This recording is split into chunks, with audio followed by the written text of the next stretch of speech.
T'as un peu ce clash aujourd'hui où la lumière elle est majoritairement sur les moins de 35 et l'argent il est majoritairement chez les plus de 35. Faut arrêter de me dire qu'il y a que des millionnaires. Il y a beaucoup de menteurs. Et je pense que les gens, ils sont vraiment prêts au prochain cycle. D'un point de vue général, d'un point de vue mondial. Les gens en ont eu ras-le-bol des leçons de morale, de la bonne tenue et tout. Et quand tu regardes les gens les plus populaires, c'est les gens genre Mélenchon, ses discours ils sont ultra percutants. J'aime pas cette façon méprisante qu'il a de parler aux gens. Tu n'es personne, tu n'as absolument rien fait. Nous on le voit, parce qu'on a reçu beaucoup de politiques, alors pas encore Mélenchon. Si je ressors ramène avec un débat avec Taylor. Ouais, non, pour un débat, s'il te plaît. On est vrai Vraiment. Vas-y hein. Non mais vrai, Taylor, tu le fais hein?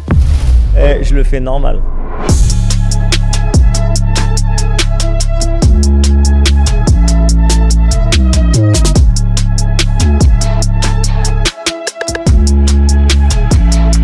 Ce qui est important, c'est combien de fois vous allez remonter après de tomber. C'est tout ce qui compte. Bienvenue dans ce nouvel épisode de Important Talk. Aujourd'hui, je suis super content parce qu'on accueille quelqu'un qui est avant tout un ami. Valero, comment tu vas? Ça va et toi Sylvain? Ça va super bien.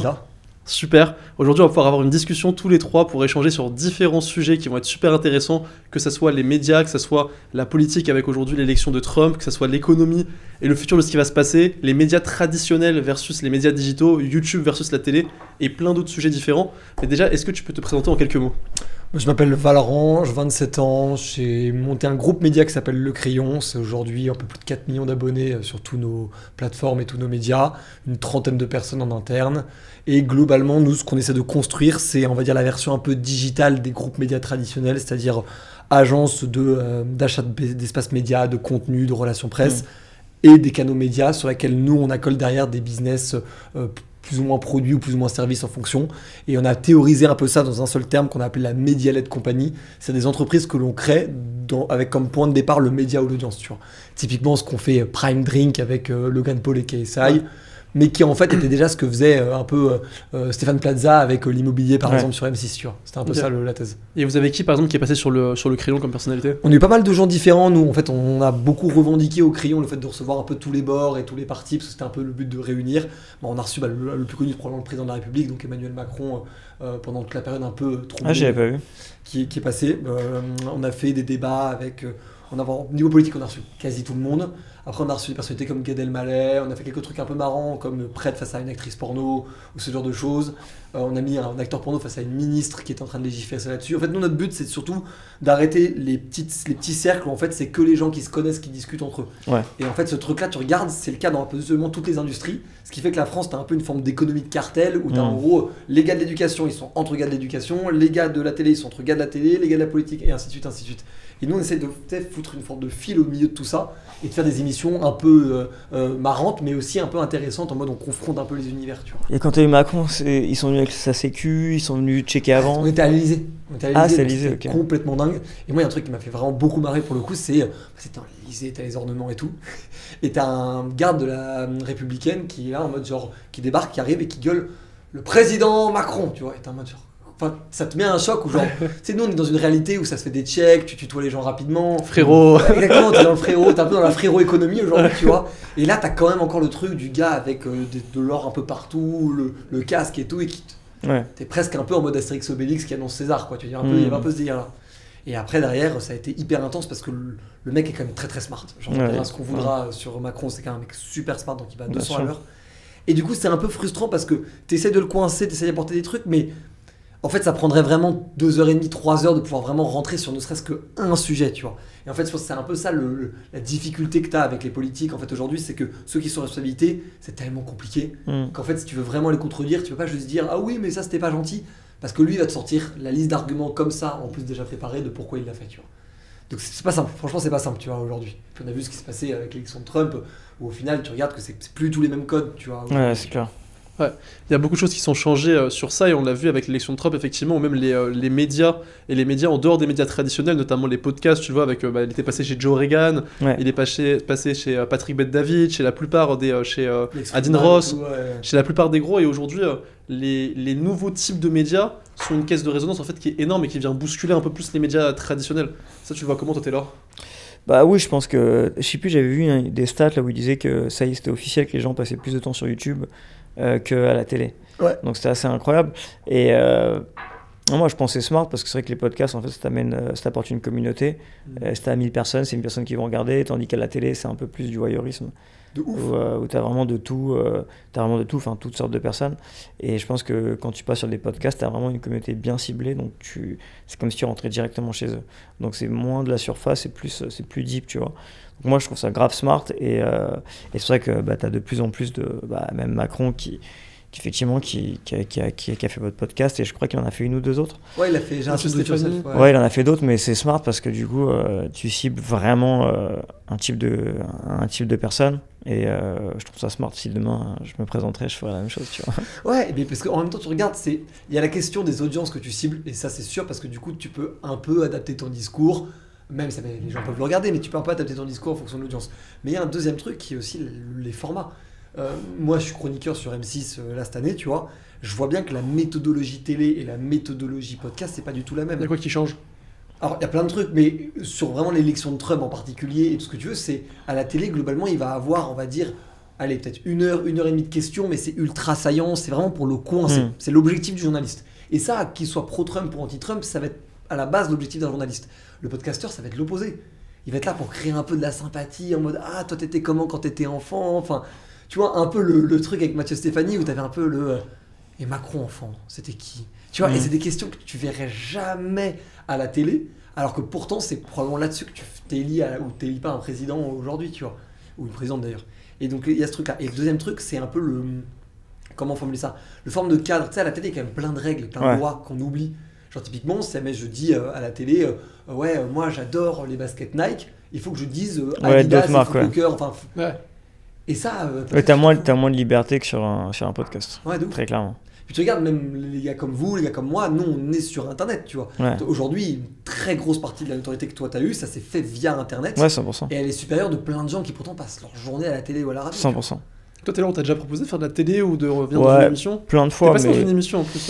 Ouais, j'avais fait Zone Interdite à l'époque. Et le nombre de personnes jusqu'à aujourd'hui, la vidéo elle tourne encore, c'est ouf. Parce qu'en fait, à l'époque, quand j'ai fait Zone Interdite, j'étais en prime time, c'était en 2014, donc il y a 10 ans. 20h50. Et de mémoire, à l'époque, on avait fait un record d'audience, mais parce que. En fait, là aujourd'hui, c'est vrai que je parle plus trop de ces trucs-là parce que les gens normalisent tout. Sauf qu'il y a 10 ans, on était en 2014, t'avais pas le big boom des réseaux sociaux comme aujourd'hui, et j'étais un peu genre je vais pas dire un précurseur, mais quand j'ai fait Zone Interdite, faut savoir que ils m'ont suivi à Paris, à Cannes et à Dubaï. Donc mon émission sur Zone Interdite, donc j'avais quasiment 50 minutes, donc ils m'ont suivi dans ces 3 villes là. Donc aujourd'hui quand on parle de Dubaï, ouais c'est normal, mais il y a 10 ans. Et en plus, c'était en 2013 donc, que j'ai tourné. Donc, ils ont passé début 2014. Et puis, il y avait un axe luxe entrepreneuriat, j'imagine. Mais quand tu tournais en Zone Interdite avec un jeune mec de la nuit et qui était quand même show-off aussi et tout. Qui était show-off et ils te suivent. T'as toute une équipe qui te suivent Paris, Cannes et Dubaï. C'était énorme. Là, aujourd'hui, c'est normal. On a tous quelqu'un qui nous filme et on poste sur les réseaux, tu vois. Mais moi, à l'époque, c'était quand même, tu es en prime time, M6, 20h50. Ouais, et ça concentre entre 3 et 5 millions de personnes qui regardent. C'était énorme. À l'époque, on a fait le record d'audience. Ouais, donc ça doit être ces chiffres-là. Parce que le sujet était fou, tu vois. Le sujet était fou, c'était vraiment. Donc, oui, après ça, effectivement, on proposait plein de trucs. J'ai refusé, tout refusé. Pourquoi t'as refusé? J'ai refusé parce que. Peut-être t'avais été content du Zone Interdite? En mode genre. Alors, oui. Alors, parce que j'imagine qu'il y a quand même un prisme en mode genre, oh là là, il a plein d'argent, mais c'est pas bien, quoi. C'est ça. Alors, en fait, ça va. Enfin, moi, j'ai toujours un peu la tête sur les épaules, donc j'en ai toujours dit le moins possible. Mais bon, il y a un moment, tu peux pas cacher. Enfin, tu vois. Ils te suivent pendant, je sais pas combien de temps sur plusieurs villes. Tu montes des trucs, tu vois. Mais non, il y avait, tu vois, 2-3 trucs. Par exemple, à un moment, j'étais dans une bijouterie que je connais très bien. Et il voulait dire que j'avais dépensé 80 ou 100 000 euros pour m'acheter des bijoux. Et c'était pas vrai. La personne me prêtait les bijoux. Donc j'avais dit non, on va pas te dire ça parce que c'est faux.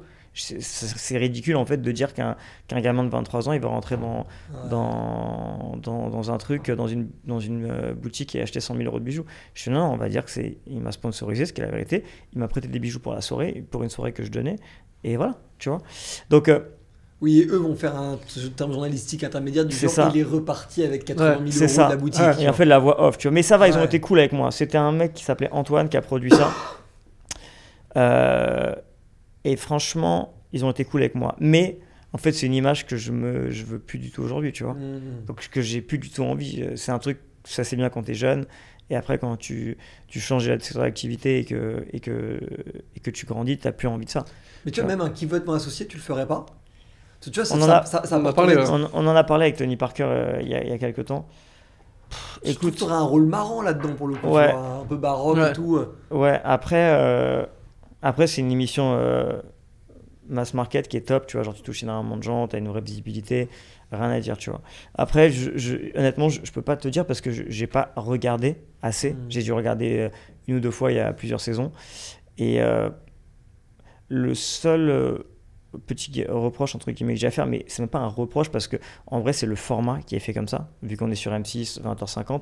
C'est juste que il y a beaucoup de produits, beaucoup de projets qu'ils proposent sur lesquels dans la vraie vie j'irais pas spécialement, tu vois. Genre je sais pas, j'avais vu un truc d'un mec qui avait fait une nouvelle balle de foot qui était, je sais pas, tu pouvais reconditionner ou qui était pour l'environnement, c'était mieux.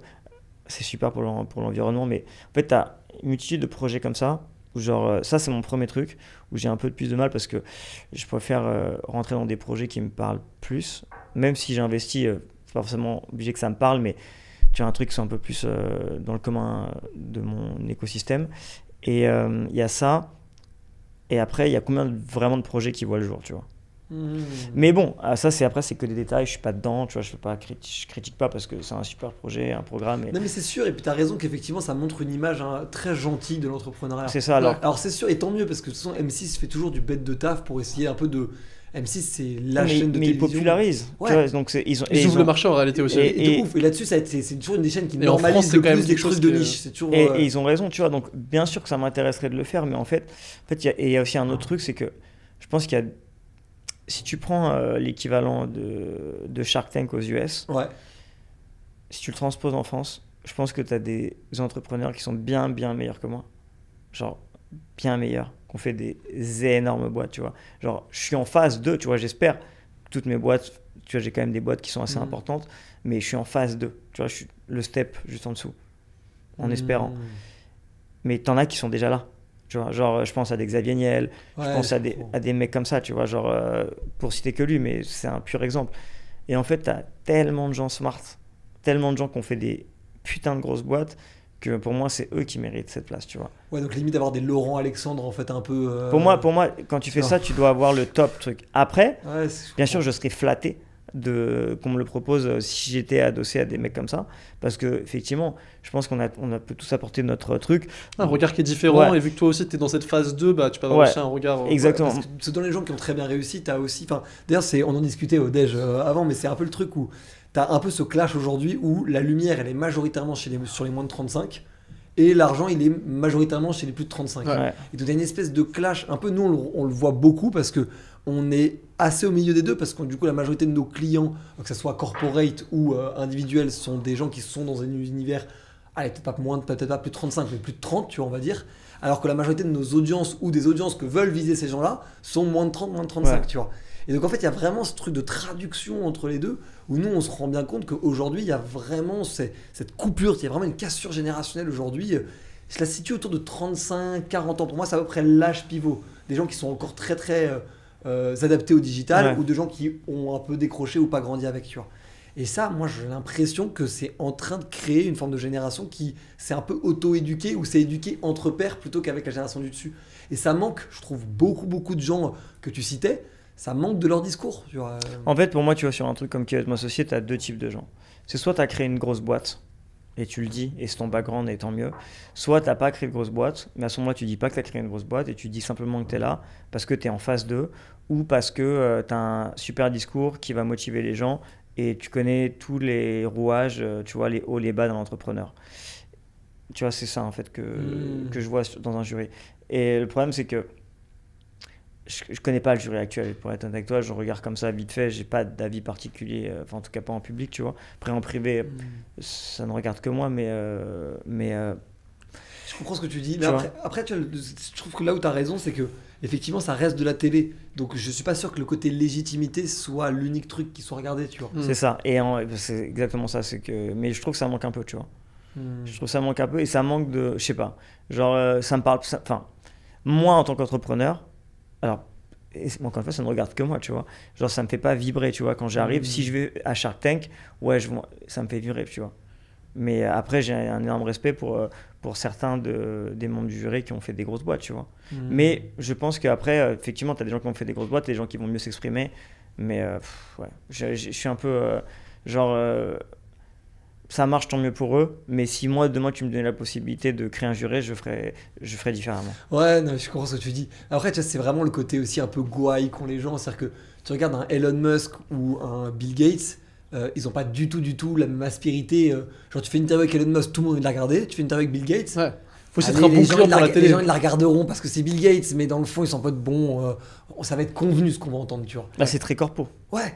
Mais je pense qu'on est aussi dans la phase du retournement de ça, en fait. C'est-à-dire que le côté Internet, ça a apporté évidemment la liberté, les communautés, ce que tu veux, mais ça a apporté aussi la fin du corpo, en fait. On a tellement le choix qu'on n'a plus besoin de s'imposer des discours corpo. Mais même, tu vois, sur des émissions comme ça, je pense que je trouve que c'est une énorme erreur. Mais après, moi, je suis pas producteur, t'as vu, donc c'est pas mon métier du tout. Mais je trouve que c'est une énorme erreur, en général, de pas changer. Tu vois, genre, les membres du jury. En fait, c'est juste pour apporter une nouvelle touche. Et parce qu'en vrai, est-ce qu'il y a un vrai suivi, tu vois, je sais même pas. Parce que le mec qui va investir, enfin, tu vois, il n'y a pas de suivi l'année. Vraiment, c'est pas tant que ça. Il a un droit de rétractation. Il a l'impression, et en plus ça, t'as même pas de suivi. C'est-à-dire que tu sais même pas donc quel intérêt de garder, tu vois. Donc, je dis pas qu'il faut changer. Je dis juste que c'est bien, enfin, tu vois, chaque saison, d'essayer de mettre des nouvelles personnes. En fait, enfin, moi, j'aurais éclaté le jury à chaque fois. En fait, j'aurais changé à chaque fois. J'aurais mis 4 nouvelles ou 5 nouvelles personnes à chaque fois. Et toi, tu parlais du coup de la télé tout à l'heure, on évoquait ça, toi Valorant, donc du coup, tu as commencé à être de plus en plus implémenté dans ce milieu-là. Tu peux nous raconter un peu comment ça s'est passé ?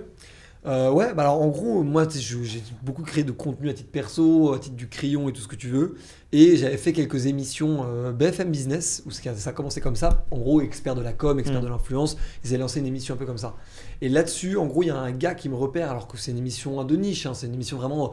C'est regardé par les grandes agences, c'est regardé par les annonceurs, enfin c'est pas un truc qui est vraiment regardé par le mass market. Et il y a un gars qui est du milieu de la télé qui me repère là-dedans et qui m'adore toujours aujourd'hui, hein, je suis en très bonne relation avec lui, et qui me propose aux grandes gueules. Lui, c'est une forme de recruteur, de détecteur de talent dans la télé, c'est-à-dire qu'en gros, il est payé au nombre de chroniqueurs qu'il va ramener dans une émission et qui vont être signés. Donc il a autant intérêt que toi que tu sois pris dans le truc une fois qu'il t'aime bien, tu vois. Et donc du coup, j'étais pris aux grandes gueules pendant 1 an, donc émission de radio, RMC. Incroyable parce que culture débat de fou, c'est ultra animé, c'est que ça se coupe la parole dans tous les sens. Enfin moi je kiffe ça. En termes d'énergie, moi j'étais au max, tu vois. Mais je sentais qu'il y avait une mini limite qui était que il y avait un côté, c'était je sais pas comment formuler ça. C'était en termes d'audience et en termes d'énergie, c'était quand même vraiment une génération au-dessus de moi. C'est-à-dire que j'étais vraiment en mode genre alors, CM6, je suis encore le petit jeune, mais là j'étais vraiment le petit jeune, quoi, tu vois. Et comment tu l'as vécu ça un petit peu ? Bien, parce qu'ils sont super sympas, mais du coup parfois en décalage où je me dis, je donne mon avis, mais en fait quand je le donne, j'ai même pas de conviction parce que je sais qu'ils sont tellement éloignés de leur réalité. Enfin, des trucs tout cons, tu vois, mais genre quand ça avait parlé des sujets du bien-être au travail, ou trucs comme ça, et moi j'étais en mode, oui, mais bon, il y a quand même l'IA qui va arriver, ça va considérablement changer notre rapport aux choses qui va avec, et eux ils t'expliquent globalement que non, ça change pas. En gros, l'IA c'est un petit sujet. Et je suis en mode, non, c'est pas vraiment un peu. Enfin, désolé, c'est vraiment un petit sujet. Et donc en fait, c'est un peu difficile parce que tu te sens un peu frustré parce qu'il y a des choses que toi tu vois dans ton activité, tu sais que ça va. Je prends l'exemple des crypto-monnaies parce que c'est très haut en ce moment. Tu vois, moi je suis un gros fan de crypto-monnaies et tout. J'ai même pas le temps d'expliquer 2 minutes ce que c'est le Bitcoin parce que de toute façon, l'audience n'y est pas. Alors que pourtant, nos enfants vivront avec le Bitcoin comme si le Bitcoin c'est de l'argent, tu vois. Donc c'est là où tu sens le truc générationnel. Et donc après, derrière, j'ai switché sur M6. M6 est venu me chercher post-grande gueule. Du coup, l'émission La Grande Semaine qui s'était lancée il y a peu de temps. Et là, pour le coup, en termes d'énergie, ça me ressemble plus. C'est un peu moins débat où ça gueule de tous les côtés. Mais c'est des sujets de fond, des sujets un peu people, des sujets un peu actu. Ils sont quand même beaucoup plus proches et connectés aux réseaux sociaux aussi. Et j'ai retrouvé là-bas un très bon ami aussi qui s'appelle Baptiste Desmontiers, qui est un journaliste, un ancien de quotidien et tout, qui avait monté un média et on s'était rencontrés comme ça. Et donc c'est trop cool parce que j'ai un très bon pote. Ça t'a apporté quoi la télé aujourd'hui dans ton business d'un point de vue développement ? Qu'est-ce que tu as ressenti depuis que C'est de la crédibilité parce que les gens ils te voient avec un logo, donc tu as toujours cet aspect-là de il est validé. Tu sais, on dit souvent que les réseaux sociaux c'est le contenu sans permission. Et que du coup la télé, la radio, la presse c'est le contenu avec permission. Là où le contenu sans permission c'est pas mal n'importe qui de s'exprimer, le contenu avec permission du coup gagne en valeur ajoutée parce que tu as un gars qui a dit oui, nous voulons de toi, tu vois. Et donc ça donne une validation aux gens où du coup je pourrais défendre des trucs, les gens ils m'accorderaient une crédibilité automatique parce que transfert de crédibilité de M6, tu vois. Au même niveau que quand on reçoit, je sais pas, Macron, quand on reçoit d'autres politiques ou d'autres gros gars, bah en fait on nous sort un peu le même truc, tu vois, transfert de crédibilité. Et après derrière le deuxième truc c'est une vraie compréhension de l'industrie que je suis en train d'essayer moi d'améliorer, d'innover dedans, parce que la réalité c'est que dire la télé en gros ils ont rien compris et ils sont en train de mourir, c'est quand même passer à côté du fait que ça n'est qu'aujourd'hui où tout YouTube France est égal toute la télé France. Si tu t'écoutes les discours ambiants, t'as l'impression que ça fait 5 ans que c'est le cas. C'est pas le cas. Donc en fait, la télé, c'est aujourd'hui, la télé, c'est 50 et là, YouTube, c'est 50 en termes de place, mettons. Bah, il y a quand même 50% des choses à comprendre, quoi, en fait. Et j'aime pas l'idée que parce que tu es du digital, tu te limites ta compréhension à uniquement le digital. Non, mais la télé, ils sont jamais renouvelés. C'est une catastrophe de mettre des mêmes émissions depuis 40 ans. Il y a un moment, genre, faut évoluer, tu vois. Parce que ça n'a aucun sens. Mais tu sais qu'ils ont du mal parce que même quand ils mettent des émissions de jeunes, il y a Hugo Décrypte un peu sur France 2 et tout, les stats sont pas excellentes. Parce que c'est le public est presque trop vieux. Mais parce que c'est en fait, faut éduquer le public à revenir sur la télé. Mais les gens, ça y est, maintenant ils sont sur leur téléphone. Dans les prochaines années, ça va faire que. Vous regardez pas la télé, on est d'accord. Mais non, mais c'est impossible. J'ai une télé chez moi, je sais même pas comment l'allumer. Non, moi, genre 2 ans, je suis dans l'appart, je sais pas comment l'allumer. Je mets que Netflix ou tu vois, ou des trucs comme ça. Mais déjà rien que tu vas sur YouTube, tu vas essayer de te connecter sur le compte de France 2. C'est impossible. C'est une galère. Déjà, c'est une galère. C'est impossible. Ils te demandent 40 mails, t'as oublié ton mot de passe, et puis il faut que tu te connectes, et c'est pas bon. C'est tellement mal fait. C'est horrible. Et en plus, t'as bien genre 1 minute 30, 2 minutes de pub au début. Mais ça change surtout parce que moi, je vois avant, les seules choses pour lesquelles je regardais la télé, c'est quand il y avait des gros événements sportifs, type Coupe du Monde ou alors match du UFC ou quoi, etc. Mais sauf que maintenant, tout ça se transforme avec le pay-per-view. Tu vois, Netflix, là, par exemple, le dernier combat de Jake Paul et Tyson, c'était eux justement qui l'avaient. Donc en fait, en réalité, même les gros événements sportifs, moi non plus, je suis content de pas l'avoir regardé, mais même les gros événements sportifs maintenant sortent de la télé petit à petit, en fait, en réalité. Mais moi, je crois beaucoup au pay-per-view. Et je pense que le pay-per-view est un gros modèle que la télé se refuse d'exploiter. En fait, il y a aussi une question de business model. Ça met 2 minutes pour que les gens comprennent. C'est en gros la télé, la raison pour laquelle ça fait considérablement plus d'argent que tout autre type de média, c'est qu'en gros, on va dire que tu as 24 heures de contenu tous les jours. Dans ces 24 heures de contenu, tu as un niveau moyen d'audience, ça peut bouger selon les semaines, mais mettons, on va dire, tu as 1 million au maximum et tu as 100 000 au minimum. C'est des chiffres fictifs. Bah, ce 1 million, tu es capable de le monétiser par capsule de 15 secondes ou 30 secondes de pub. Et du coup, en fait, tu as juste, dans une journée, tu sais quelles cases tu dois remplir et tu as des régies qui sont là pour remplir les cases. Donc, d'un point de vue du business model, c'est excellent. Si tu as 1 million de vues, bah, tu sais que tu as une case qui va te rapporter, n'importe quoi, sur 2 heures, ça va te rapporter, allez, 500 000 euros. Tu as 500 000 euros minus les marges pour aller faire ton émission. Donc tu as des budgets de fou en fait. Et si tu remets en cause ce modèle-là, tu me remets aussi en cause tout l'argent que tu peux faire le temps que tu sois vraiment pas bien d'un point de vue du business, tu vois. Donc aujourd'hui, juste, ils ont moins de budget à investir, mais ils sont pas... Enfin, ils gagnent de l'argent encore. Ils gagnent encore beaucoup d'argent. Et c'est encore difficile d'aller déloger la télé d'un point de vue du financement parce que les médias digitaux n'ont pas encore créé un modèle qui est comparable, tu vois. Je sais pas. Moi, je crois au pay-per-view. Moi, je crois beaucoup que le pay-per-view, ça peut être une solution, tu vois. Ça se développe de plus en plus sur les très très gros événements en réalité et ça commence à prendre une place qui est énorme en réalité. Mais même DAZN, je sais pas si vous suivez un peu le foot. C'est une énorme connerie pour moi, selon moi, que DAZN ait mis un prix pareil, que DAZN ça ne soit quasiment que la Ligue 1 et tout, tu vois. Mais de fait, ils n'ont pas fait de pay-per-view. En tout cas, pas à ce que je sache. Moi, ça m'a saoulé. Le Classico, j'étais prêt à payer 5 balles, même 10 balles. Je voulais juste pas l'abonnement, que je dois penser à résister. Enfin, tu vois, sur d'autres trucs, c'est trop de friction. Tu vois, trop de friction. C'est comme ce qu'on disait sur la télé ou quand tu te connectais sur leur plateforme ou quoi en ligne. En fait, c'est la friction et la puissance des réseaux sociaux, c'est que ça élimine en fait la friction et que tu te connectes et voilà, et tu fais un contenu, tu le payes. Enfin, c'est tout, tu vois. En fait, c'est GoNC quoi. Ouais. Et c'est hyper important parce qu'aujourd'hui, j'ai l'impression que les gens font presque trop de dogmatisme sur les business à l'ancienne. En fait, les business à l'ancienne n'ont plus la capacité de se dire comment résonnerait une start-up qui, elle, pour le coup, elle n'a pas d'autre choix que d'être maligne, tu vois. Et ça, il y avait une stat, j'avais vu, qui était assez intéressante. J'ai pas le chiffre exactement précis, mais j'avais vu que Kamala Harris, elle était passée, je crois, sur 4 podcasts. Et tu prenais Trump, il était passé sur plusieurs dizaines de podcasts, tu vois. Et tu voyais en fait une corrélation directe entre en fait les intentions de vote et le nombre de passages sur les podcasts pour revenir un petit peu à ce qu'on disait, tu vois. Bah, à mort.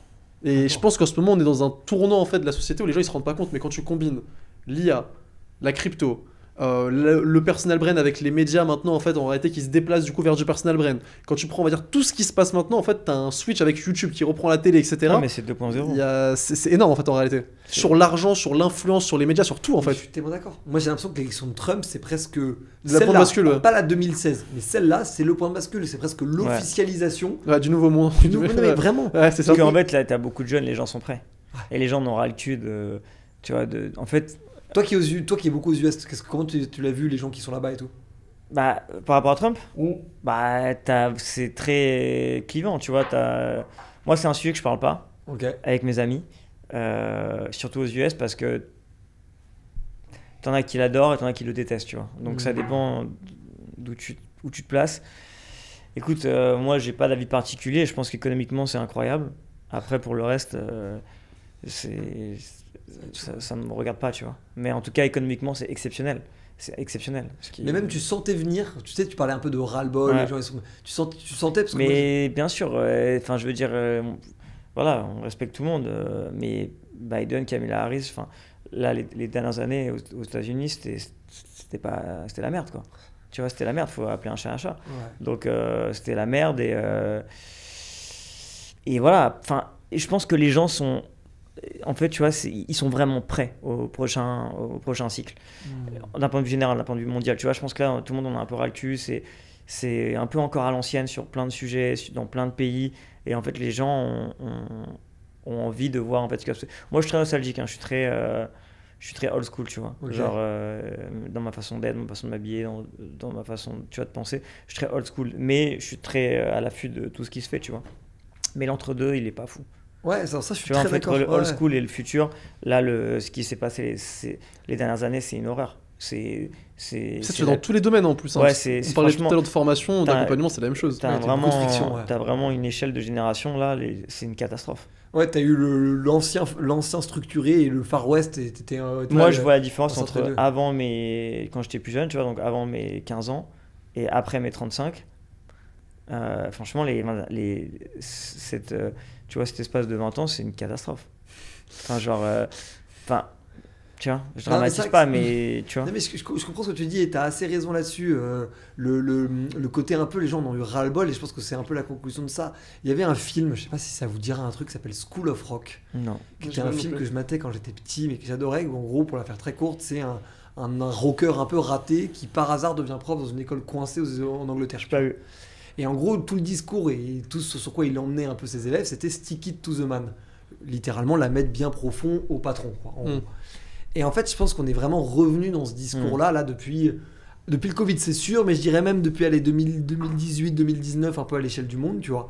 Les gens en ont eu ras-le-bol, en gros, des leçons de morale, de la bonne tenue et tout. Et quand tu regardes les gens les plus populaires, c'est les gens qui ont une forme de courage ils disent les termes, même d'ailleurs quand c'est une manière de manipuler, parce qu'ils disent pas vraiment les termes, mais ils le disent d'une manière où on pense qu'ils disent les termes. Tu vois, genre Mélenchon, ses discours ils sont ultra percutants parce que tu as l'impression que le type il te parle exactement de ce qu'il pense. Moi j'ai horreur de lui. Tu vois, oui, mais de fait, je trouve qu'il est hyper puissant. Tu regardes en France, tu vas avoir des personnes comme Idrissa Berkane, tu vois, où tu as l'impression que le type, ça ne parle pas chinois, tu vois ce que je veux dire, tu vois.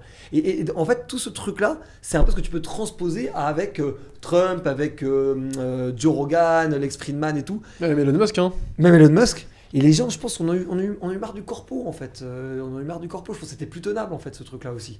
Les gens, ils avaient l'impression qu'on leur donnait des leçons morales. Moi, c'est pas un sujet sur lequel j'ai envie de m'exprimer beaucoup parce que j'y connais rien et donc il y a probablement beaucoup de choses qui sont à aller décortiquer scientifiquement là-dessus. Mais sur toutes les questions de passe sanitaire, de vaccination, tout ce que tu veux, il y a beaucoup de gens que ça a choqué vraiment au plus profond d'eux-mêmes sur la liberté d'expression, la liberté de faire ce qu'on veut et tout.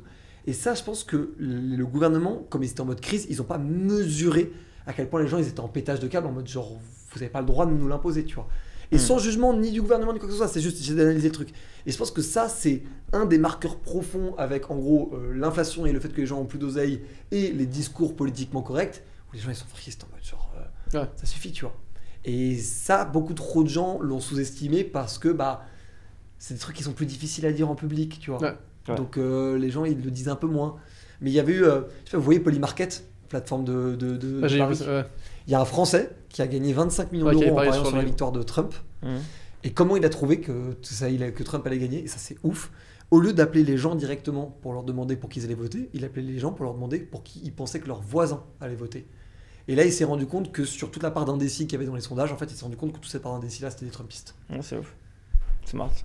Parce qu'en fait, les gens, même dans des sondages, ils ont toutes les histoires de Snowden, de la NSA et tout, ils prennent pas de risques, les gens. Ouais, c'est ouf. Mais en fait, à la fin, ils se courent pas, tu vois. Ouais. Et par rapport à ça, vous aujourd'hui, tous les deux, vous fréquentez pas mal de personnes, on va dire, sur des sphères, que ce soit peut être politique, des gros entrepreneurs, toi avec le média, toi Taylor à travers les différentes startups, etc. C'était une question qui revient souvent et c'est un peu, sans être complotiste, etc. Mais tu vois, c'est des sujets comme même des Andrew Tate, des machins, vont aborder très très souvent. Ça va être le sujet de est-ce qu'il y a un peu une sorte d'agenda, tu vois, qui essaye, on va dire, d'être donné à travers que ce soit les médias, à travers les très gros dirigeants d'entreprise, etc. Et que tu aies un peu ce groupe de personnes ou quoi qui va influencer directement sur la politique mondiale. C'est quoi votre avis là-dessus? Est-ce que c'est du pur complotisme? Est-ce qu'il y a vraiment une partie? Est-ce que c'est plus nuancé? Est-ce que même toi, en tant que média qui te développe, t'as déjà eu, on va dire, des choses, on essaie de te rediriger vers ça ou ça, ou toi, Taylor, dans tes boîtes?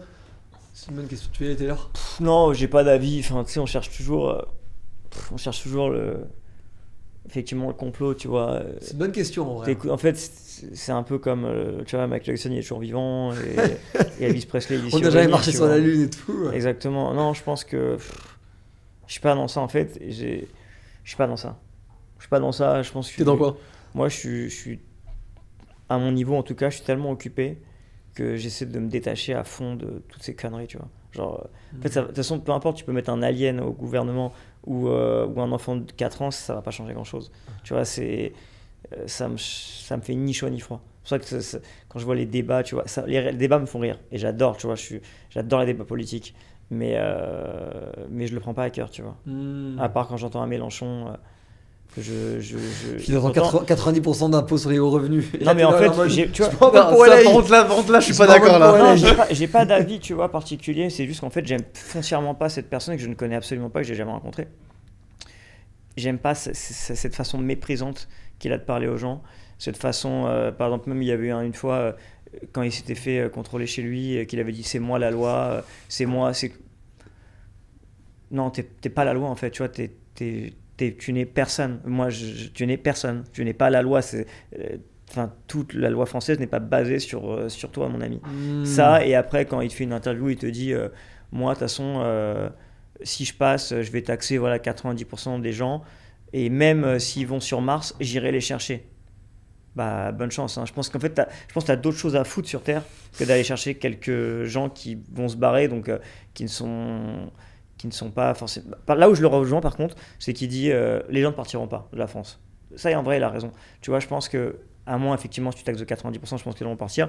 Actuellement, avec la taxation actuelle, tu payes beaucoup, mais bon, tu as plein d'avantages et c'est partie du jeu, tu vois. Ouais, mais par contre, non, en fait, c'est juste la façon de parler. En fait, je n'aime pas sa façon de parler. Je le trouve très méprisant et très genre c'est moi, alors que moi j'ai aucun respect, t'as rien fait en fait, tu vois, tu n'as absolument rien fait en tout cas. Non mais je comprends ce que tu dis, c'est assez juste. Je reviens après sur le complot, mais ce que tu dis c'est assez juste parce que ça c'est un truc que nous on le voit parce qu'on a reçu beaucoup de politiques, alors pas encore Mélenchon mais bientôt j'espère.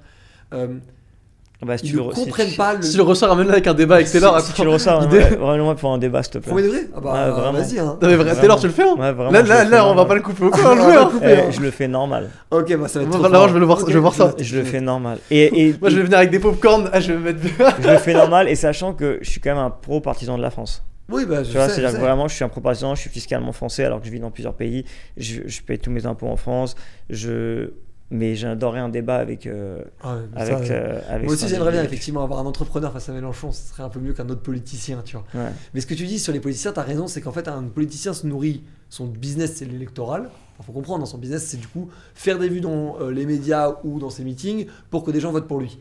Et l'arme la plus dévastatrice pour un politique, c'est ce que tu dis, c'est mec, en fait, je m'en fous de toi. Et ça, un politique, il peut pas. Comme son job à la base, c'est de s'occuper du pays. Ouais. Si tu lui dis, en fait, toi, je m'en fous, le politique se désintègre en termes d'utilité. Parce qu'il n'a pas vraiment de réponse à ça.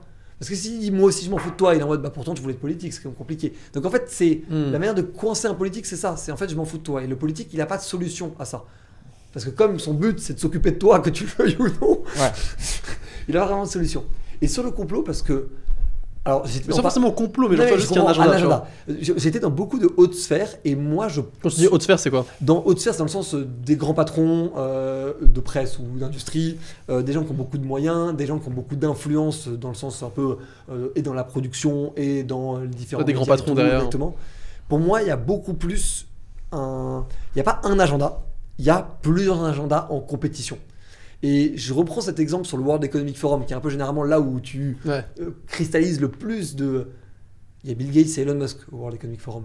Globalement, ils ne s'adorent pas, Bill Gates et Elon Musk. Donc croire que les deux sont là à se mettre d'accord pour réussir à nous foutre des puces dans le cerveau, non, ça c'est juste pas vrai. Si il y a l'un qui veut foutre des puces dans le cerveau et que l'autre veut foutre des puces dans le cerveau, ils sont en compétition pour la puce de qui va aller dans notre cerveau. Vous voyez ce que je veux dire? Mais ils vont pas travailler ensemble. Et ça, je pense que c'est une vue de l'esprit complotiste, littéralement. C'est pas un terme que j'utilise beaucoup, mais là-dessus c'est complotiste, de croire qu'il y a un agenda global de gens unis. Il y a plusieurs agendas en concurrence qui sont faits par différentes personnes et qui se battent pour faire leur vision. Pour prendre l'exemple des médias, il y a l'agenda de Bolloré, par exemple, tu vois, qui va être en contradiction avec l'agenda, par exemple, du clan macroniste, qui va être en contradiction avec l'agenda des médias un peu coopératifs de gauche. C'est des agendas, on peut dire que c'est des bons ou des mauvais agendas, chacun son avis, mais c'est des agendas qui s'opposent. Il n'y a pas un complot et tout, tu vois. Et ça, même parfois, quand tu as des remarques sur les gens qui ont de l'argent, qui n'ont pas de l'argent, qui ont accès aux médias, les gens d'une religion ou pas d'une religion, qui ont accès ou pas aux médias, pour le coup, c'est rarement vu une industrie aussi diversifiée en termes de profil, de classe sociale, de religion, d'orientation sexuelle. Je n'ai rarement vu un autre aussi diversifié que les médias, tu vois. Et on parlait du coup du fait justement d'entreprendre aussi en France. Toi tout à l'heure tu disais fiscalement tu es en France, tu as choisi de garder tes boîtes en France même si tu es souvent aux US. Patriotisme. Pourquoi Parce que en fait ça dépend où tu vas. Oui c'est sûr si tu vas à Dubaï tu paieras pas d'impôts. Moi j'ai pas une vocation à y vivre. J'ai beaucoup de mes activités qui sont implantées en France donc je suis très bien ici. Même si je suis pas full time à Paris. Et également les gens minimisent la dette bancaire. Le fait que quand tu payes des impôts, bah tu as vraiment des leviers bancaires où quand tu lèves des fonds, c'est toujours plus simple de lever ici que de lever dans d'autres pays, par exemple, tu vois, clairement. Donc certes, tu vas payer 0 impôt dans d'autres pays, mais il faut que tu payes comptant, ou tu as peut-être des systèmes de leasing, je sais pas, je vais peut-être dire des conneries pour acheter ton truc, tu vois. Non mais t'as raison, t'es pas le premier à le dire. Et même en termes de start-up ou quoi, genre quand tu lèves des fonds, je pense que je sais pas si c'est plus simple, mais en tout cas, moi, je suis habitué à lever ici. Et en tout cas, les leviers bancaires, tu vois, quand tu achètes ta maison, alors oui, on va te dire, oui, mais si tu vas à Dubaï, tu vas payer 0 d'impôt, donc tu peux l'acheter comptant. Et puis, je pense que les gens... il y a combien vraiment de gens qui ont besoin d'y aller pour payer 0 d'impôt? Tu vois ce que je veux dire? Et ce que je dis dans une conférence il n'y a pas longtemps, dans 2 conférences même, enfin, il faut arrêter de me dire qu'il y a que des millionnaires. Tu vois, je connais quand même pas mal de gens, il faut arrêter de me dire qu'il y a beaucoup de menteurs, ça c'est sûr, mais il faut arrêter de me dire qu'il y a que des millionnaires. Et les millionnaires maintenant c'est normal, hein, on normalise. Hein. Merci de le dire. Non mais tu vois, donc, et en fait je pense qu'il y a un intérêt il y a un intérêt de payer. En fait, il y a des années, j'avais posé cette question à quelqu'un, et quand j'avais pas tout ce que j'ai aujourd'hui, et il me disait mais combien tu gagnes? Je lui avais dit à l'époque, je sais plus combien c'était, il me dit quel intérêt? Enfin, je veux dire, et en vrai, il a raison, tu vois. Si tu gagnes pas, les chiffres sont obsolètes, mais si tu gagnes pas 1 million d'euros par mois, façon de parler, ça sert à quoi que tu ailles en fait, tu vois? Faut arrêter. Si tu gagnes entre 3 000 et X milliers d'euros, dizaines de milliers d'euros par mois, t'as pas besoin d'aller vivre à Dubaï, tu vois. Ça, faut arrêter les conneries. Et puis le confort de vie. Xavier Niel, quand il a sorti son bouquin, il avait sorti cette punchline que j'avais trouvé incroyable, qui était moi, si on me demande si on peut augmenter les impôts, je suis en mode non, je suis pas un maso. En revanche, je suis pas un déserteur, je suis content d'être en France, je vais rester en France. On est bien, tu vois ce que je veux dire, c'est juste qu'on aimerait que ça soit mieux. Si t'avais pas les impôts, par exemple en France, t'avais pas les impôts à Dubaï, t'avais pas d'impôts aux États-Unis, s'il y avait pas d'impôts nulle part sur Terre. Tout à l'heure, t'as beaucoup voyagé entre différentes grosses capitales. T'habiterais où? Mais ta question est intéressante. Combien resterait à Dubaï s'il y avait pas d'impôts? Enfin, tu vois, s'il y avait des impôts. Dans le monde, Alors après, il y a la sécurité, ça c'est indéniable. Donc ça, je peux rien dire sur ça. En revanche, moi je m'en fous, je suis pas dans un pays par rapport aux impôts. Tu sais, la vie elle est courte. Elle est courte, aujourd'hui t'es là, demain t'es plus là. Et en fait, j'ai pas envie de vivre, j'ai pas envie d'être le plus riche du cercueil, tu vois, enfin du cimetière, pardon. Et tu pars pas avec ton oseille. Et même si tu me dis qu'il y a 0 impôt et en plus de ça on te donne 10 000 euros par mois ou 100 000 euros par mois, mais que tu dois vivre 6 mois de l'année voilà, dans une ville, tu vois, j'irai pas. Et on va te dire oui mais si pendant 6 mois tu souffres, mais moi j'ai pas envie de souffrir pendant 6 mois. Moi j'ai envie de vivre pendant 1 an. Enfin tu vois, j'ai envie de vivre toute mon année, tu vois. Et à la fin, in fine, je pense qu'à un certain niveau, moi je fais plus ça pour l'argent, pas parce que j'en ai pas besoin, C'est juste parce qu'en fait, c'est plus ce qui stimule. C'est plus ce qui me stimule. Ce qui me stimule, c'est monter des projets, c'est faire de nouveaux trucs, tu vois. Donc, moi, je suis pas la bonne personne pour ça. Parce que je suis pas un anti-Dubaï. Il y en a plein qui disent, ouais, t'aimes pas Dubaï. J'ai été à Dubaï, j'ai fait un reportage à Dubaï il y a 10 ans, pardon. Je travaillais à Dubaï, pas longtemps, mais j'y ai travaillé. J'y ai voyagé énormément de fois. J'adore Dubaï. Mais voilà, quoi. C'est pas mon truc. Et puis, bon, voilà. J'ai l'impression que maintenant à Dubaï, c'est comme à Bali, t'as que des gens de e-com ou des gens qui ont fait de la télé. C'est peut-être une généralité, tu vois, mais c'est pas mon truc. Moi, je suis pas dans ça. Laisse-moi dans ma petite vie à Paris, dans ma petite vie à Londres, dans ma grande vie à LA. Tu vois, je suis mieux. Je comprends complètement. Mais moi, je pense que t'as raison aussi de le dire que il y a un moment, tu gagnes de l'argent pour justement payer ce qui fait chier, c'est-à-dire les impôts, les loyers. Enfin. Tu te fais mais je pense chier, que c'est pour l'entre-deux que les gens ont du mal. Je pense que là, en fait, les gens partent, c'est justement en France, on va dire, quand je pense que tu as beaucoup d'argent, tu peux optimiser avec des systèmes. Non, parce qu'il y a quand même plusieurs personnes. Dans l'entre-deux, tu vois, c'est là où les gens. En fait, il y a plusieurs personnes qui avaient de l'argent qui hésitaient à partir quand on parlait de remettre l'impôt sur le revenu. Oui, mais d'accord, mais la plupart des gens qui partent à Dubaï, c'est des gens sortis de nulle part qui se sont inventés en fait un patrimoine comme s'ils gagnaient 10 millions par an. Et c'est pas vrai. Avec des patouques au poignet. Mais vraiment, genre, tu vois ce que je veux dire, genre, c'est un truc de fou. Tu vois ce que je veux dire. Mais vraiment, c'est vraiment ça. Tu vois, c'est réel. Hein. À Dubaï, tout le monde a des montres. Tu vois, tout le monde a des à toutes les marques possibles, alors qu'en France, ils n'en avaient pas. Va savoir. Bref, moi, j'en ai pas avec tous ces trucs-là. J'ai pas de. Chacun fait ce qu'il veut. S'ils sont heureux là-bas, tant mieux. Il y en a qui sont très heureux. J'ai des amis à moi qui ont une qualité de vie exceptionnelle. Ils adorent. Pour rien au monde, ils reviennent. Ouais, j'en ai aussi, je suis d'accord. Et ça, j'adore. Tant mieux pour eux. Si tu te sens bien, en fait, moi, je suis pas un anti-Dubaï. Je te dis, si tu te sens bien là-bas, pour toutes les raisons possibles imaginables. Soit là où tu te sens bien. Exactement. Mais moi, en fait, c'est pas. Tu m'achètes pas. Si demain, tu me dis, tu vas vivre dans une en Estonie, ça c'est le pire. Là, ceux qui partent en Estonie, je me dis comment tu peux partir là-bas, même tu me payes, je vais pas vivre là-bas. Même demain, tu me dis ouais, tu vas vivre dans telle ville que j'ai pas envie, et tu vas gagner je te donne 100 000 euros par mois, tu restes 6 mois et un jour, et les autres 6 mois tu fais ce que tu veux. Peut-être, hein, mais pas dans mon cas actuel. Tu vois, mais même, je suis pas quelqu'un. Mais même pas en fait. Même si tu m'avais posé la question il y a 25 ans, je t'aurais dit non. En fait, je pense que tu vois, c'est un mental, tu vois. Moi, ma mentalité, c'est pas ça. Et puis, c'est stylé de construire des trucs en France. Moi, je trouve que la France, c'est vraiment un pays stylé pour construire. On parlait la dernière fois, justement. Genre, moi, de partir aux US, moi, c'est vrai qu'il m'excite, moi. Tu me disais que t'aimais bien le game français, justement. Moi, j'adore le game français parce que je trouve que c'est un pays qui on a une facilité d'accès incroyable aux choses les plus importantes de la société. Là où aux US, tu as une énorme différence, parce que les US, c'est le grand jeu, c'est que tu as des pôles. Et donc, du coup, tu peux pas. Aucun Américain est sur tous les pôles. Même un Elon Musk, il n'est pas sur tous les pôles. Elon Musk et New York, zéro lien. Enfin, il prend des trucs un peu, mais c'est pas lié. C'est par état, ouais. Et alors que pour le coup, à la France, et d'ailleurs l'Angleterre est à peu près pareil là-dessus, tu as Paris ou tu as Londres. Et Paris et Londres, c'est des trucs où tu peux réellement réussir à bâtir des choses super stylées. Et quand je dis super stylé, c'est pas juste du business, c'est aussi. Je sais que vous êtes beaucoup dans des trucs de cercle, de club, de réseau, de ce que vous voulez. Paris, c'est une ville incroyable pour le faire. T'as des endroits magnifiques, t'as des gens super intelligents, t'as des artistes de ouf. Enfin, c'est un endroit de malade quand même. La dernière fois, on était à Soho là, et tu me disais justement en réalité, mais ça, tu te rends pas compte, mais en fait, tout le monde vient à Paris. Et en fait, à Paris, les gens limite sont plus accessibles qu'aux US ou quoi, même pour les Américains, parce que quand ils viennent là, justement, c'est différent. Vraiment mon crew que j'ai à LA, tu vois, genre mes amis, mes meilleurs potes, hors eux. Tous les autres gens qui vivent aux US, je les vois plus à Paris qu'aux US. Pourquoi ? Explique. C'est comme ça en fait. Paris, c'est, je sais pas, ils ont envie de bouger. Tu sais, quand ils viennent aussi, ils sont chez toi, on va dire. Donc ouais, même plus, tu sais, quand, c'est plus simple de les voir que là-bas. Ouais, mais même quand ils sont là-bas, ils sont dans leur petite vie, tu vois. Et puis à LA, tout est loin. Faut que tu réserves 2 semaines à l'avance pour prendre un rendez-vous, tu vois. En fait, c'est un autre système. Et c'est ouf. Et les gens voyagent de plus en plus à Paris. Ouais, c'est vrai. Et puis aux US, moi je connais vraiment bien Los Angeles et la Californie parce que j'ai mon parrain qui vit là-bas et tout. Les gens ont quand même ils ont moins une culture du dîner, du grand dîner. Enfin, ils ont moins cette culture un peu comme ça que nous on a à Paris, que moi j'adore. Et sur le truc à Paris, que moi ça pour le coup c'est pas toujours fait vraiment câbler, c'est Juste, c'est trop beau, c'est trop beau. Ouais, c'est beau.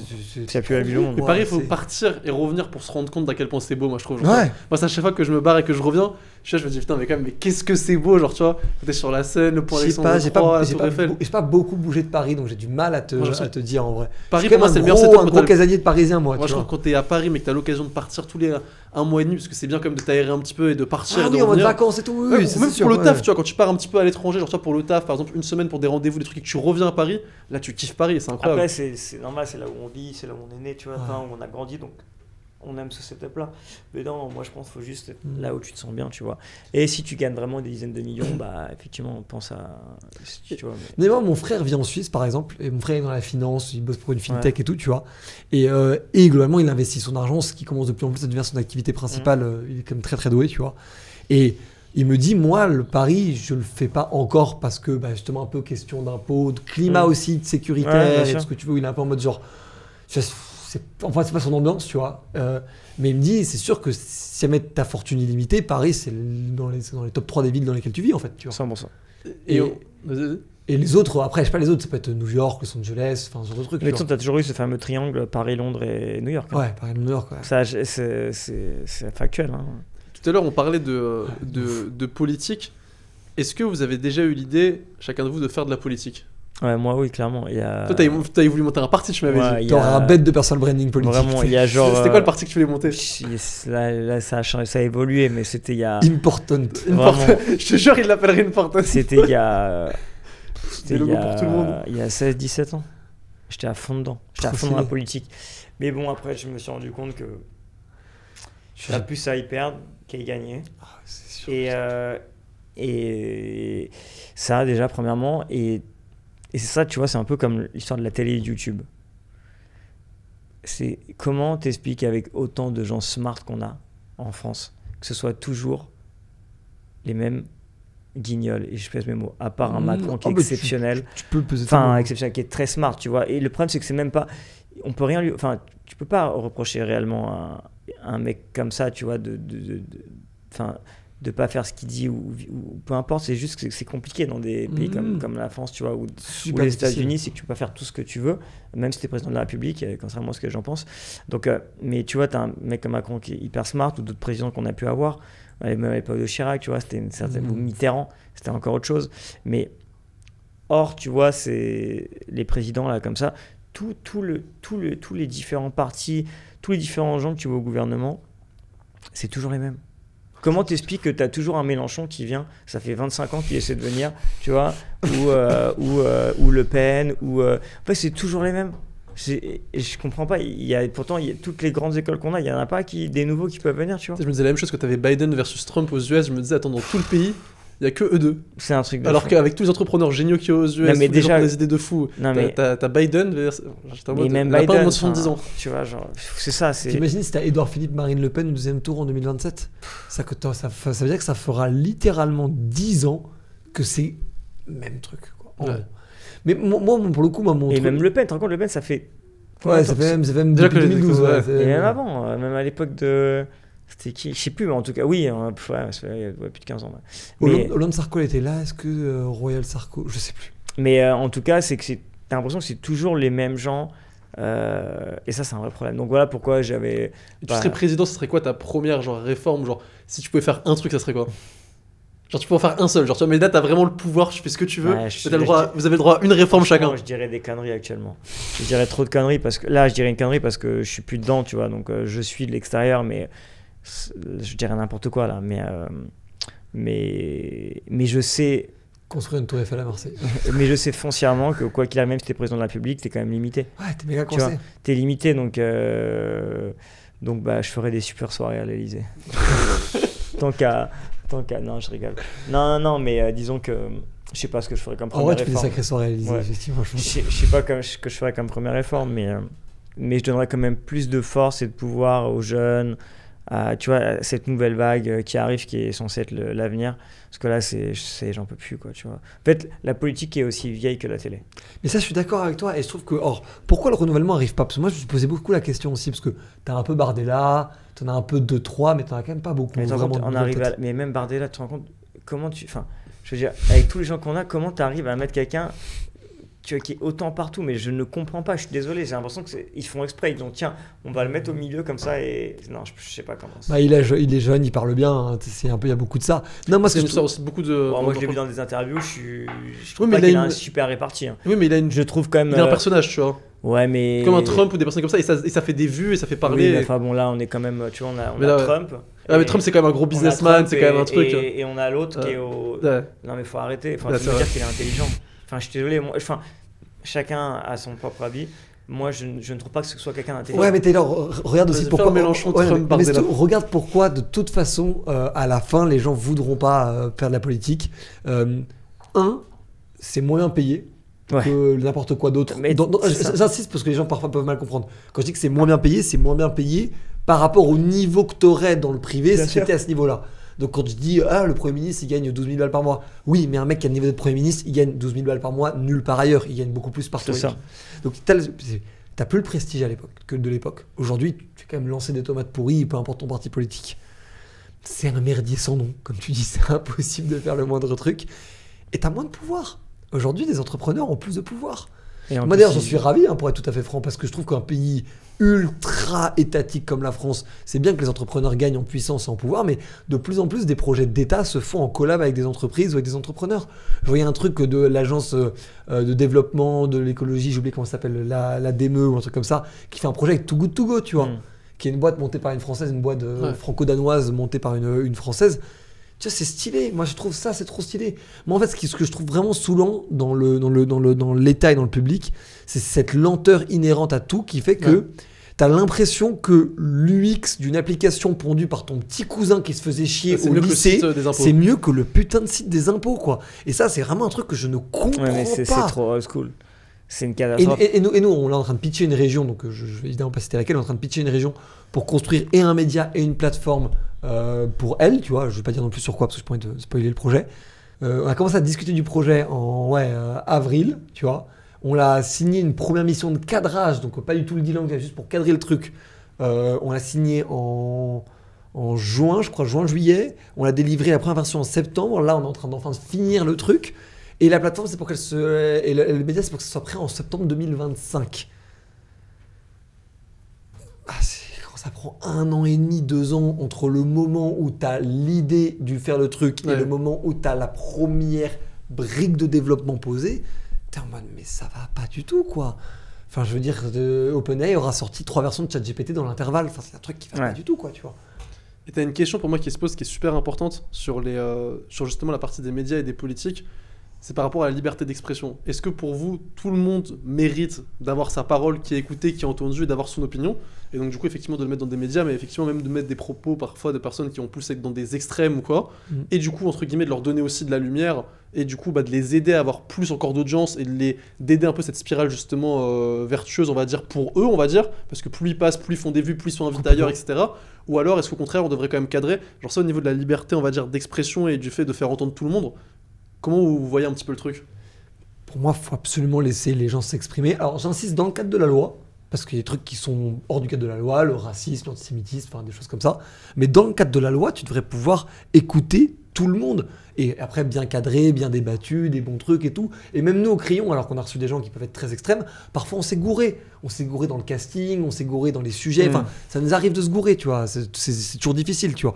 Mais de fait, pour moi, tu dois laisser parler tout le monde, mais pour une raison qui est toute simple, d'ailleurs. C'est les États-Unis, leurs médias mainstream de base, leurs médias, on va dire legacy médias, les médias traditionnels, ils ont arrêté de recevoir les gens qui étaient trop républicains. Voilà le résultat. Du coup, Joe Rogan, il fait 50 millions de vues en une semaine avec Trump. Donc les gens, ils font ce qu'ils veulent, mais la nature a horreur du vide. Donc en fait, tu vas juste nourrir et donner tout le discours et le narratif de ils veulent pas de nous, ils veulent nous empêcher de nous exprimer. Pour moi, la liberté d'expression, c'est la base de la démocratie. C'est-à-dire limite à ça que tu reconnais que t'es pas dans une dictature. C'est le fait que t'as le droit de te tromper, t'as le droit de dire des conneries.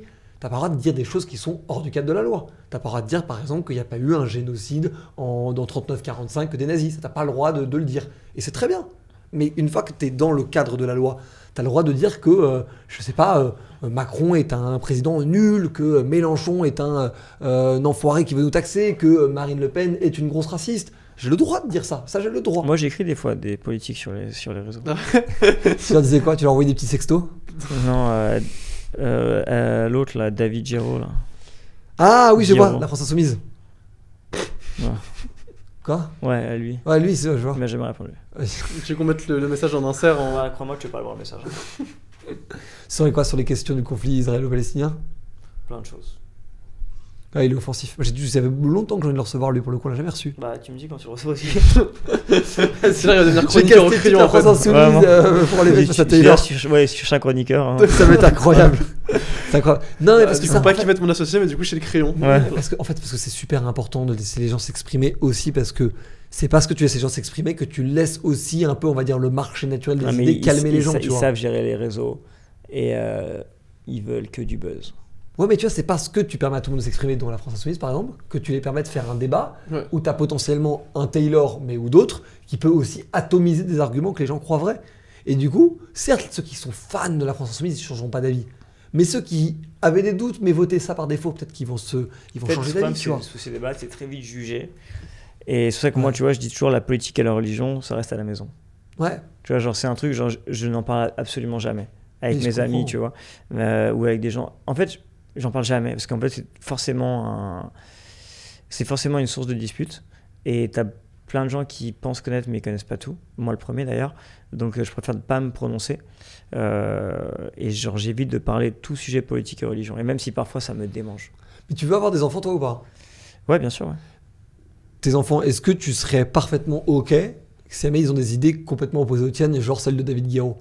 Sans forcément le dire d'ailleurs avec le ton qui est dit de la France Insoumise. Juste, ils ont les mêmes idées. Tu sais, je pense que tu fais des enfants, tu les élèves du mieux que tu peux. Et après, en fait, c'est des êtres vivants qui vont évoluer et grandir. Et tu peux pas changer, tu vois. Tu peux faire de ton mieux pour leur donner la meilleure éducation possible. In fine, tu peux pas... s'ils ont envie de dire ce qu'ils ont envie de dire, s'ils ont envie de faire ce qu'ils ont envie de faire, ils le feront, tu vois. Après, est-ce que j'aurai un avis? Moi, j'aurais fait tout ce que j'ai tout ce que j'ai dans le ventre, je leur donnerais pour littéralement les élever au plus haut. Mais après, s'ils ont un chemin différent du mien ou des avis différents du mien, je l'accepte. Enfin, je sais pas si je l'accepterais, mais Tu respecteras. je respecterais, tu vois. Donc, moi, je suis pas dans ça. Moi, je pense, tu vois, tu fais des enfants, tu les éduques comme tu veux les éduquer. Tu leur as donné les bases, en tout cas les tiennes, celles auxquelles tu crois. Et après, chacun fait ce qu'il veut. Pour moi, c'est ça la liberté d'expression, la plus fondamentale. C'est cette question-là toujours.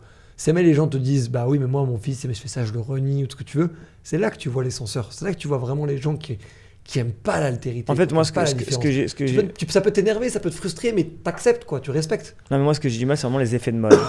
Tu vois, t'as beaucoup de gens qui prennent parti par des effets de mode, tout différent. Le Free Ouïghour bleu ciel sur Insta, par exemple. Je sais pas, en général, tu vois, genre, je parle sur tout sujet possible et inimaginable. Les gens. Mais ça, dans tout sujet, hein, demain, Drake il va sortir un album, tout le monde va dire ouais, comme s'ils ont grandi avec lui, tu vois. Tu peux aimer, tu peux le partager, mais en fait, tu fais pas la promo. Ou tout le Drake bashing après le son de Kendrick Lamar, alors que les gens adoraient Drake 2 semaines auparavant. Tu vois, mais tu fais pas la promo de ton pote qui va lancer un truc, et par contre, tu vas faire la promo de quelqu'un que tu connais pas. En fait, t'as vraiment un effet de mode sur tout. En fait, tu suis, tu vois, t'es un suiveur. Moi, je suis plus le. Si tu vas à droite, t'es sûr que je vais aller à gauche, tu vois. Ouais. Genre, l'esprit de contradiction et tout, tu vois. Alors, je suis pas dans ce truc-là, mais c'est pas que je le fais pour le faire, mais en fait, genre, j'essaie juste de, tu vois, prendre de la hauteur et dire, ok, qu'est-ce que je veux vraiment? Tu vois, est-ce que je veux aller avec les autres? Et parfois oui, tu vois. Ou est-ce que je préfère aller de ma propre voie? Mais pas, je vais pas aller parce que j'ai vu de la lumière et que tout le monde va là-bas. Je peux peut-être vous rejoindre, mais je vais d'abord prendre de la hauteur et vraiment étudier mes deux possibilités, tu vois. Sortir du pilotage automatique. Exactement. Mais en fait, la plupart des gens, tu le vois, genre. Et puis tu le vois, tu sais, je le vois même quand tu vas dans un aéroport. Quand tu as, par exemple, quand tu prends l'escalator. Et ça, c'est un bon truc de la vie. Quand tu prends l'escalator, si tout le monde va vers la gauche, en fait, tu sais, les gens, ils suivent. Et bien, tout le monde ira vers la gauche. Alors que ça se trouve, tu as un escalator à droite qui est vide. Et les gens ne remarquent jamais, tu vois. Et c'est marrant de voir ça. Et la vie, c'est un peu ça, tu vois. Ouais, ou les files de supermarché, ou les trucs comme ça, ouais. Où genre, t'as vraiment effectivement des moments où genre, là, ça va me prendre 2 minutes, là, ça va me prendre 15 minutes. Pourquoi les gens n'ont pas compris? C'est ça. Mais en fait, non, les gens n'ont juste pas compris. C'est ça. Suivi, ouais. En fait, non, mais ils se posent pas la question. C'est pas qu'ils n'ont pas compris, c'est qu'en fait, ils se posent. Ils sont en mode automatique. Ils n'ont aucune déduction. Mais moi, le premier, attention. Hein. Parfois, moi, tu vois, genre, je vais dans une file, je m'en mets dans ma file, je me dis, attends, mais j'y vais, tu vois. Mais moi, le premier, quand je dis ça, je m'y inclus. Hein. Je dis pas que je suis le plus intelligent. Je dis juste que, voilà, maintenant, quand je peux, en tout cas, quand j'ai le réflexe j'essaie de prendre de la hauteur et de pas suivre et de me dire, ok, je peux suivre, mais je veux juste étudier les deux possibilités, tu vois. Et moins, moins faire un truc dans le rush. Mais t'as un peu ce même raisonnement dans l'investissement, tu vois, où genre en fait dès qu'il y a pas mal de gens qui apposent leur nom à un projet ou apposent leur nom à un truc, tout le monde se précipite comme si c'est ce que tu dis, c'est la même chose du Bitcoin, genre tu sais à 95 000 et à 60 000 où personne n'en veut, enfin tout le monde suit, tout le monde. Là tout le monde veut l'acheter le Bitcoin. Il y a encore un an personne ne voulait en acheter. Tu vois, il était à 18 000. Personne ne le voulait. T'inquiète pas que moi je l'ai bien saisi à 18 000. Là il est à 85, mais c'est comme ça, mais même moins. Hein. Pas forcément sur le Bitcoin, mais... Non, c'est l'esprit humain qui est comme ça. Non, c'est sûr, effectivement. Moi j'ai eu un gros FOMO sur Nvidia par exemple. J'ai eu grande chance de rentrer à une valo plutôt correcte parce qu'il y a eu un moment où ça retombait, c'est à ce moment-là que j'ai pris. Mais j'ai eu un énorme FOMO sur Nvidia parce que j'étais en mode là je pense que c'est un peu trop, là je pense que c'est un peu trop, là je pense que c'est trop tôt. Et j'ai fait ça pendant jusqu'à l'ATH d'il y a genre... 7 mois, 8 mois, tu vois. Et j'étais en mode putain. Et c'est vrai que t'as ce truc où tu sais pas quand est-ce que tu veux rentrer, quand est-ce que tu fais le truc. C'est ça. Et en fait, il suffit souvent, et c'est pour ça que je te parlais d'un peu de cet exemple-là, mais il suffit souvent d'un pote ou d'un tiers un peu d'autorité qui te dit moi je l'ai fait, et toi t'es en mode ok, j'y vais, tu vois. Ouais, tu rentres et tu suis. Et pourtant, c'est toi qui prendras le gain ou la perte si jamais t'as raison ou t'as tort. Donc en fait, le fait que l'autre le fasse, c'est juste une validation, mais il bosse pas pour toi, enfin il te rendra pas de compte, si tu perds, ce sera ton problème, tu vois. Ouais. Mais j'ai remarqué que ça avait vraiment ce truc-là dans les startups aussi, où en fait, nous on l'avait vu quand on avait levé des fonds, on a eu la validation de Xavier Niel en en investisseur. Bref, tout était devenu, ça a enclenché tout le monde. Facile, non. Bref, c'est quand même step de faune et tout, tu vois, mais là, du coup, tout devient plus facile parce que du coup, ils sont en mode. Si Xavier Niel valide, c'est que c'est de la. Et comment ça se fait que Xavier Niel a investi? Comment ça s'est passé? En gros, on a succédé à envoyer un mail à Xavier Niel. S'il a un mail ouvert où il dit qu'il répond à tout le monde. C'est vrai d'ailleurs, tu vois, il répond à tout le monde. Et en gros, en sortant le mail parfait, tout ce que tu veux. On a vraiment travaillé le mail pendant genre 1h30, 2h, tu vois. Et il a répondu trop cool et tout, mes enfants suivent. Si vous arrivez à aller chercher la somme que vous voulez, vous pouvez me compter à 200 000, tu vois. J'étais en mode, let's go. Magnifique. Et donc c'est incroyable. Et c'est quoi un peu là, le futur du crayon, on va dire, un peu là on a eu 2 offres de rachat là très récemment. C'est quoi à peu près les montants, etc. C'est entre 15 et 20 en gros, tu vois. Mais là pour le coup rachat en mode où nous on devient minoritaire ou voire même plus propriétaire du tout et on fait de l'earn-out, tu vois. Et pour 15 millions. Ça c'est trop tôt. Pour combien 15 millions en gros. C'est trop tôt pour nous, on n'est pas du tout allé aussi loin. Moi j'ai l'impression d'être à 10% de ce qu'on veut vraiment accomplir. En revanche, on a du coup, avec un de ces acteurs-là et avec un autre acteur qui, pour le coup, lui, n'est pas arrivé de manière aussi offensive, on va dire, des discussions plus sur des trucs un peu plus minoritaires qui permettraient de structurer des synergies avec les groupes en question avec lesquels on pourrait bosser, tu vois. Parce que, pour le coup, moi, c'est beaucoup trop tôt pour moi de lâcher la gouvernance vraiment de la boîte. J'aime encore l'idée que je peux parier sur un truc où je sais que j'aurai raison dans 3 ans et ça n'apporte pas de résultat pendant 2 ans et demi, mais la 3e année, oui. Et je sais que si jamais tu as trop de gens chez toi, tout le monde stresse avant et donc du coup te fait même toi douter que tu as raison de ton truc et donc en fait t'es pollué un peu mentalement. Puis comme on est rentable et en croissance, de toute façon on n'est pas pressé par le temps. Il y a très peu de médias en plus qui sont rentables. C'est dur parce que c'est dur en vrai, c'est quand même vraiment dur, je le dis parce que nous on est rentable essentiellement parce que les 2 agences sont vraiment un gros carton. Donc une sur le contenu, la RP pour les entrepreneurs, une sur l'influence et le conseil pour les grandes entreprises, tu vois.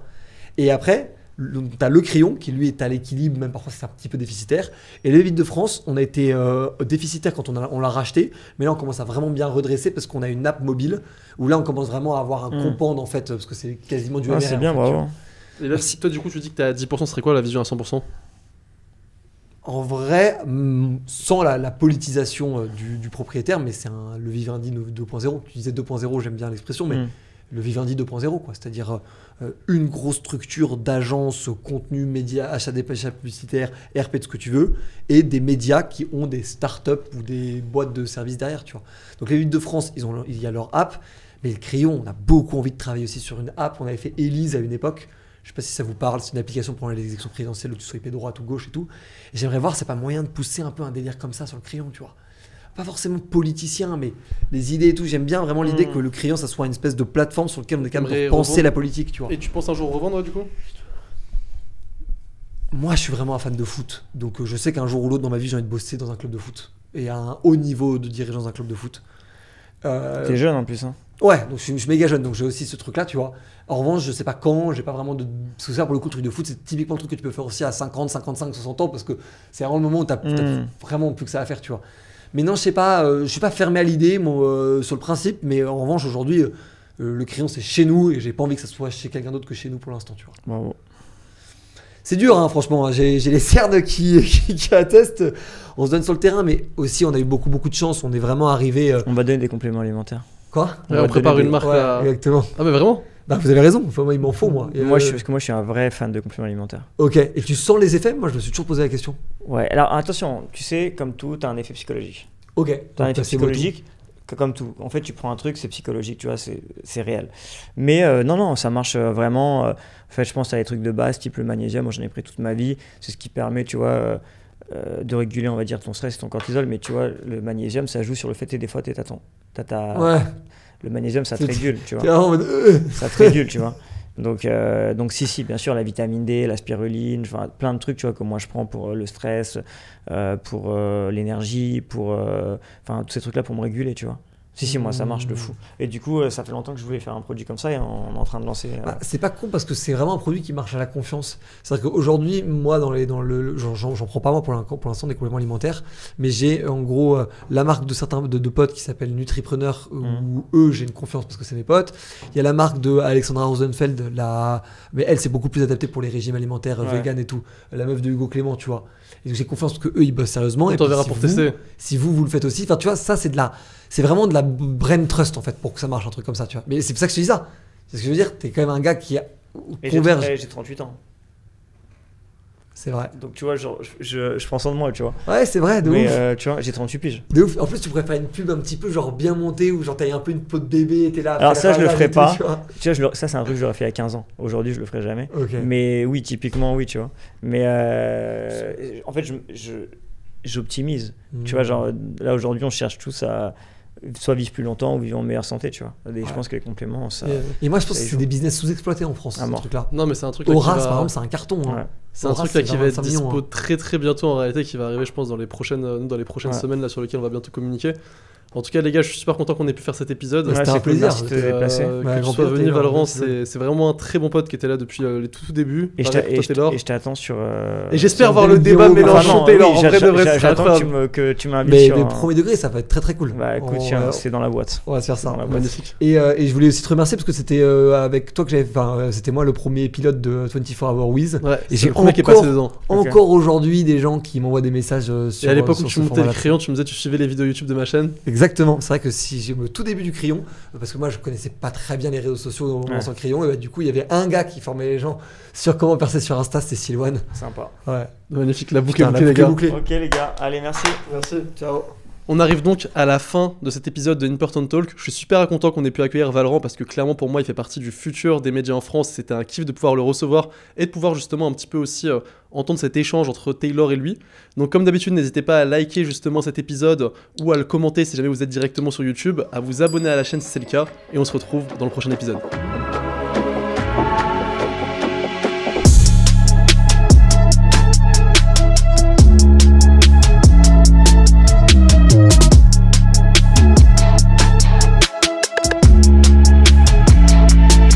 L'important, c'est combien de fois vous allez remonter après tomber. C'est tout ce qui compte.